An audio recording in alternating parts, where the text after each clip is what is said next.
Jangan lupa subscribe YouTube channel Metro TV News dan jangan lupa nyalakan notifikasinya. Apakah polisi kini telah mengetahui kelompok orang tak dikenal yang melakukan penyerangan dan pembakaran 7 rumah di sebuah desa di Jember, Jawa Timur, dan apa motif mereka? Saya akan menanyakannya langsung kepada Kapolres Jember, AKBP Heri Purnomo, melalui sambungan telepon. Selamat malam, Pak Heri. Selamat malam, Pak. Baik, Pak, apakah sudah ada pelaku yang ditangkap atas peristiwa penyerangan dan pembakaran desa? Ya. Kemarin kita sudah mengamankan 1 orang dan hari ini bertambah lagi 1 yang sudah diamankan. Namun kami masih mengembangkan untuk pelaku yang lainnya. Oke, apa peran mereka, Pak?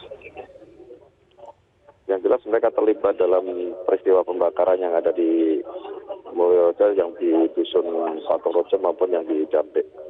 Sementara kami masih kembangkan lagi ya terkait dengan peran masing-masing. Karena ini ada waktunya ada yang berbeda ya. Hanya kita dalami lagi. Pak Heri, jadi siapa mereka? Siapa yang dimaksud kelompok orang tak dikenal ini, Pak? Mereka ada yang berasal dari warga daerah di sekitar lokasi tersebut. Nah, ini kami masih mengembangkan dan akan kami sampaikan nanti kemudian. Benarkah massa memakai topeng ketika melakukan aksinya? Menurut keterangan para saksi memang menjelaskan bahwa beberapa massa yang datang pada malam pembakaran itu menggunakan topeng. Namun kami tentunya akan memastikan kembali apakah memang pada saat itu mereka menggunakan topeng atau tidak. Oke, sudah diketahui belum, Pak, apa motif menyerang dan membakar rumah warga ini? Jadi konflik yang terjadi di sana itu dilatar belakangi oleh adanya panen kopi yang dilakukan oleh warga.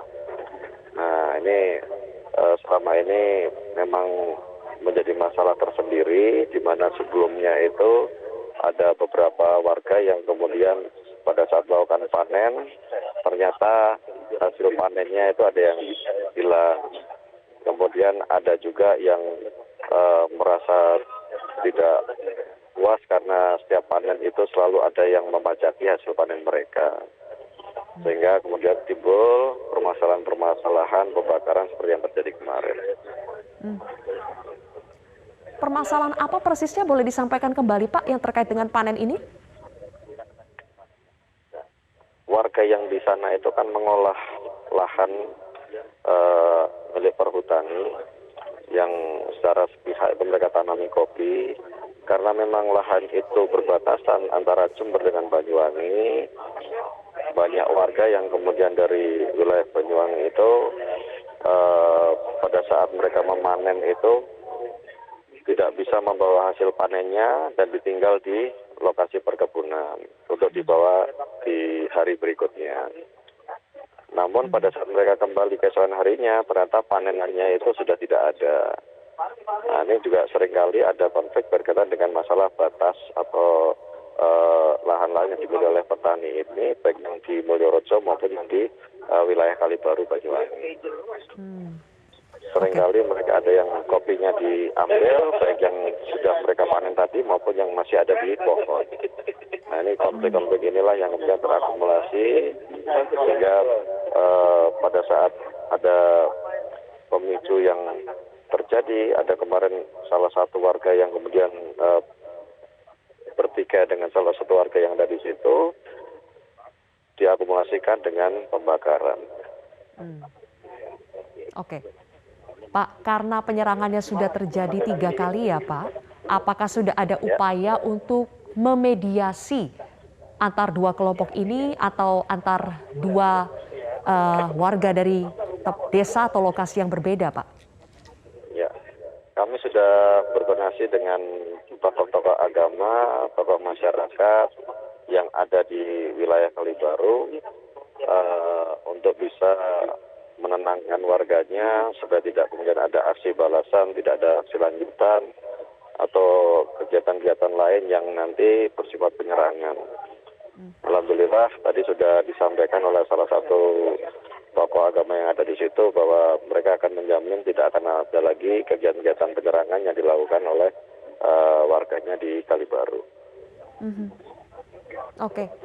Jadi meskipun ada keterlibatan dari tokoh setempat gitu Pak ya untuk memediasi dan Ya. memastikan tidak ada aksi balas dendam, tapi apakah proses hukum akan tetap berjalan Pak? Dan apakah masih akan ada tersangka-tersangka lainnya? Ya, kami masih berupaya untuk bisa mendapatkan pelaku yang lain karena memang pelakunya cukup banyak dan saat ini anggota masih di lapangan untuk melakukan pengajaran terhadap pelaku yang lainnya. Oke. Terakhir Bapak, apa kerusakan akibat penyerangan ini Pak? Untuk kerusakan sementara yang terdata di kami ada 4 rumah ya yang menjadi korban pembakaran, kemudian ada 19 motor yang rusak ya, sebagian ada yang dibakar juga. Oke. Baik, kalau begitu mudah-mudahan tidak akan ada aksi-aksi penyerangan lainnya ya Pak. Mudah-mudahan berhasil dimediasi dan tidak terjadi eskalasi konflik di kemudian hari. Terima kasih Kapolres Jember AKBP Heri Purnomo telah bergabung bersama kami di Top News.